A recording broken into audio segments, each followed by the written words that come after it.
বৃহস্পতিবার আগরতলায় কর্মসূচি পালন করে বামফ্রন্ট সমর্থিত যুব সংগঠন ভারতের গণতান্ত্রিক যুব ফেডারেশন সদর মহকুমা কমিটির রাজ্য সরকারের নিকট বেশ কয়েকটি দাবি রেখে আগরতলা মোটর স্ট্যান্ড এলাকায় বিক্ষোভ মিছিল ও পথসভা আয়োজন করা হয় সংগঠনের তরফে। সংগঠনের রাজ্য সম্পাদক নবারুণ দেব সাংবাদিকদের জানান, রাজ্যের যুব সমাজের জন্য কাজ, সরকারি চাকরি সহ অন্যান্য কিছু দাবি নিয়ে তাদের এই আন্দোলন।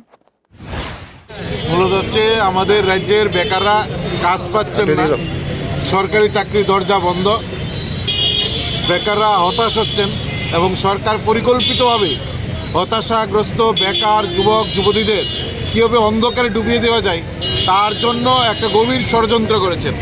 গোটা রাজ্যকে নেশায় ডুবিয়ে দিচ্ছেন সরকারি পরিকল্পনায়, শাসক দলের নেতৃত্বে এবং সরকারের নেতৃত্বে লাইসেন্স করা নেশার কারবার আর শাসক দলের নেতৃত্বে লাইসেন্সবিহীন নেশার কারবার চলছে।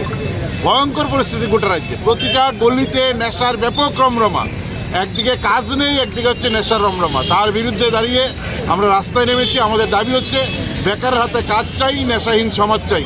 এই স্লোগান নিয়ে আমরা রাজ্যের নানা প্রান্তে, নানা গলিতে, রাজপথে আমরা মিছিলে সামিল হচ্ছি। আমরা মানুষের কাছে আহ্বান করছি, এই নেশার বিরুদ্ধে রাজ্যের সাধারণ মানুষ এগিয়ে আসতে হবে। সমাজটা ধ্বংস করে দিচ্ছেন, এই সমাজটা রক্ষার জন্য সামাজিক দায়বদ্ধতা থেকে সমাজের সকল অংশের মানুষকে এগিয়ে আসার আহ্বান আমরা জানাচ্ছি DUIF এর পক্ষ থেকে। CRI TV, channel for news and entertainment.